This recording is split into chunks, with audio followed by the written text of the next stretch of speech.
Previously on CyberPunk. I woke up only to see Dex betray me and end up killing me.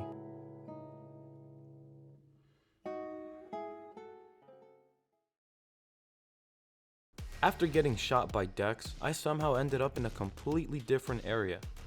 My voice was different, and well, as you can see, so was my face and body.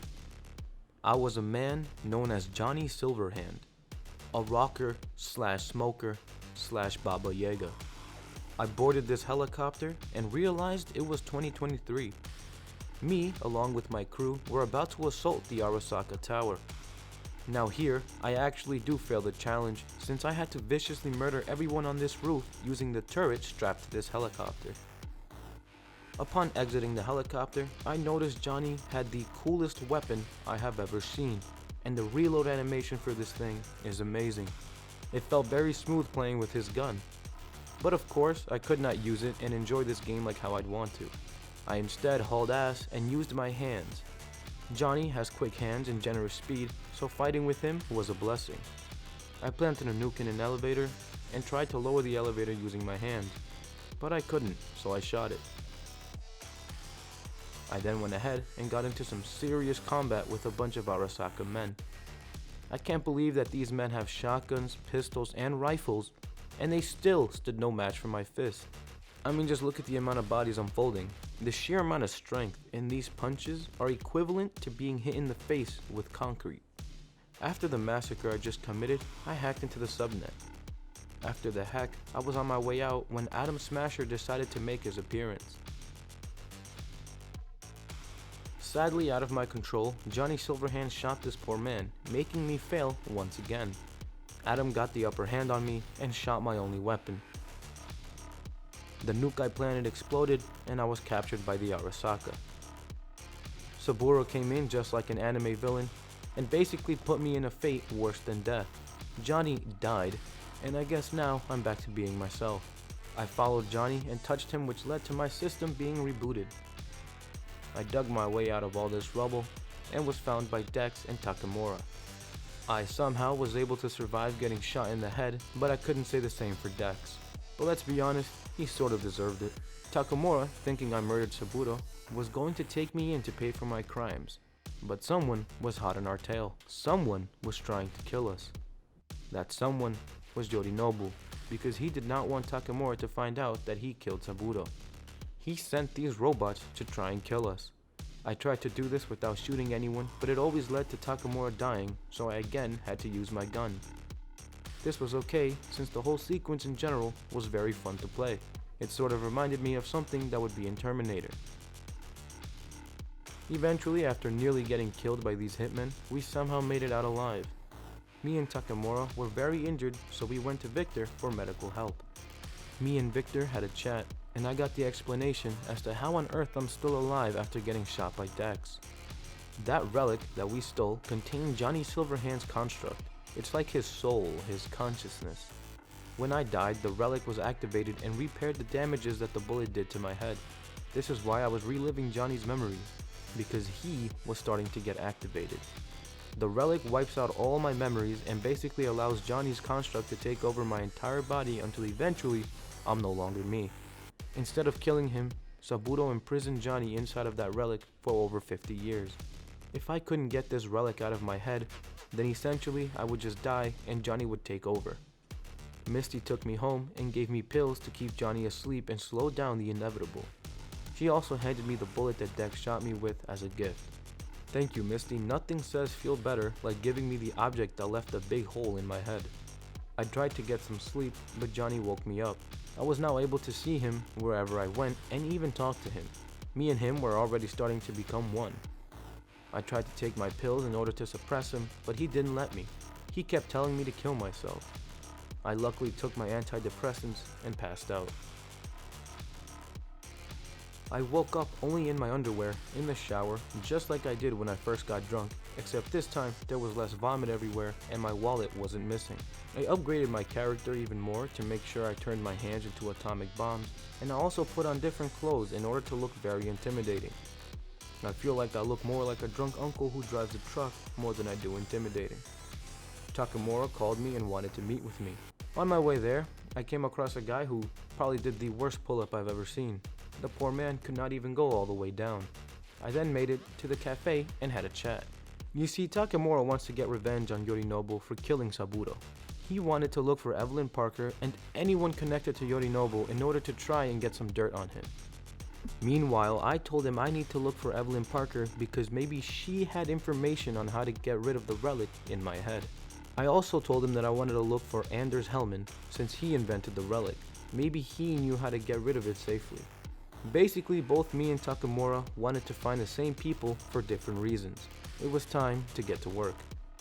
In order to find Hellman, I had to go talk to Rogue since she basically had information on everyone and anyone in the physical world. I went to the afterlife and saw the robotic MILF from a mile away. She easily pinpointed Hellman's location, but would only tell me if I paid her $15,000 for her services. Now I barely had enough money to keep my internet running, so I decided my only option now was to go look for Evelyn.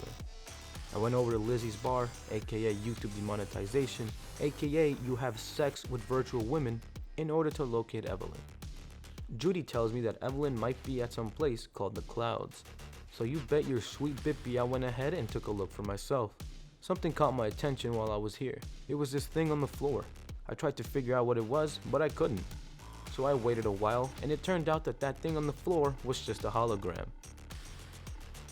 While in Clouds, I got matched with the only woman on this planet that was compatible with me and got to meet her.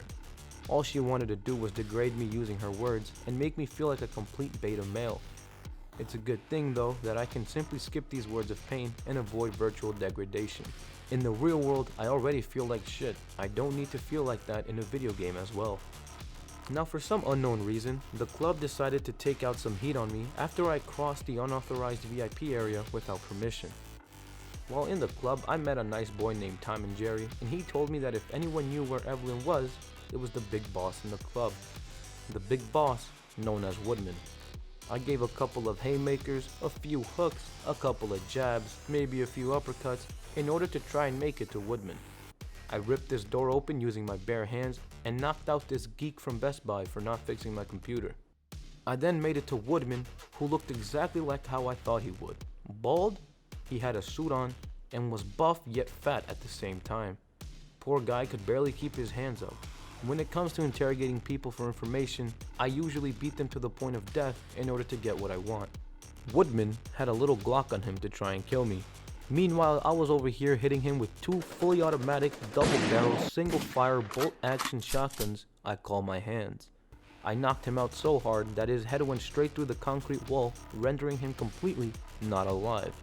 Apparently, according to the information I got off of his corpse, he sold Evelyn to some ripper doc named Fingers in order to get her broken chip fixed. I cracked a singular neck at the Clouds and then left to go find the ripper doctor. On my way to Fingers, my boy Takemura called me, asking me to meet with him in order to talk to some associate of his. He wanted me to try and convince his associate that Yorinobu killed Saburo, but I'll get to him later since right now I was focused on finding Evelyn. I made it to Fingers, and let's just say he was a very interesting character. I didn't like how he didn't want to answer my questions, and he kept using his hand sanitizer every other sentence. I shot him in the face with my hands in order to get him to talk, and left him dreaming on the carpet floor. It's a good thing that using his information and some detective work, I was able to figure out that Evelyn was being held captive inside of this building. I Captain Knuckled this man's back and proceeded to stealthily take out anyone I could. Wait, was I finally about to complete a mission with just pure stealth?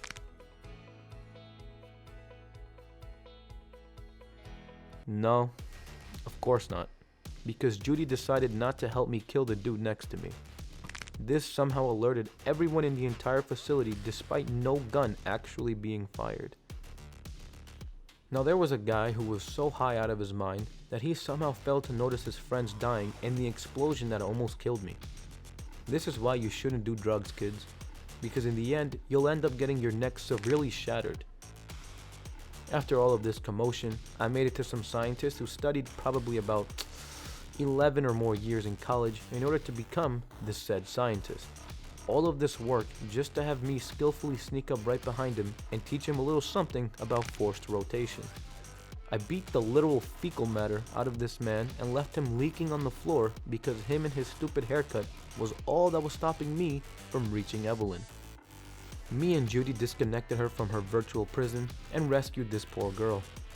We took her home, but she wouldn't talk. I could not get any information out of her regarding the relic.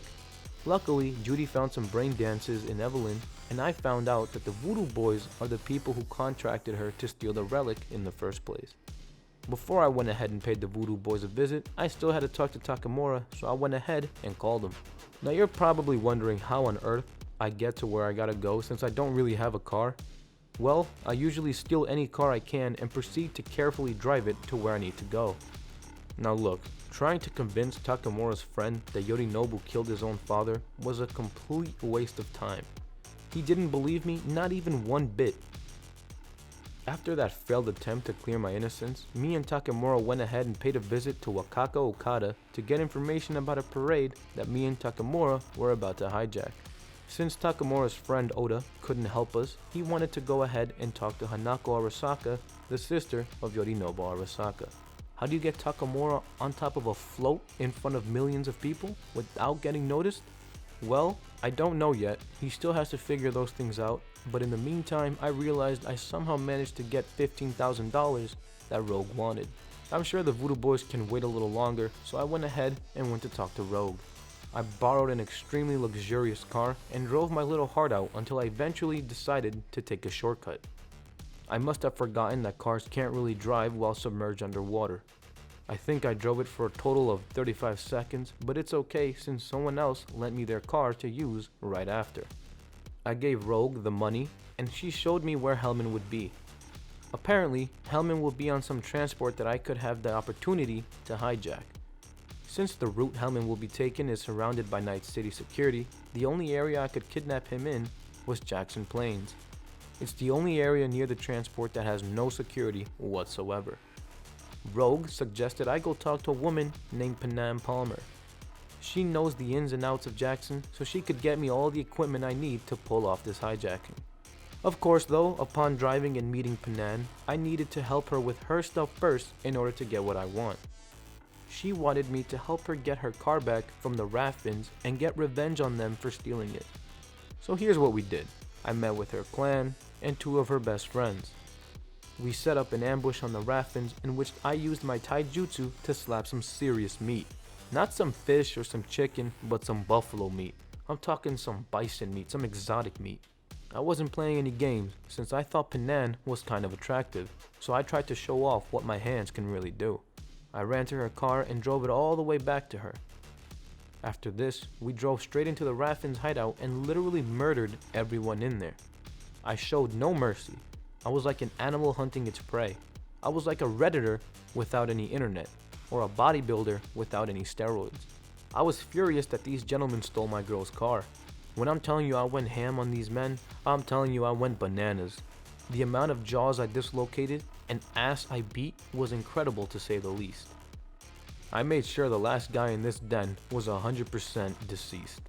Now, truth be told, we weren't really supposed to murder all these people. We had to actually ask them to deliver some merch for us. But clearly, that was no longer an option, so me and Panam went ahead and did it ourselves. With this successful day full of death, me and Panam celebrated with a couple of drinks. Around midnight, Panam had a plan to capture Hellman and finally find out how to get this relic out of my head. But before we can get into any of that, please subscribe to the channel and stay tuned for part 3. Comment down below any challenges you want to see me do, and please leave a like to support this video.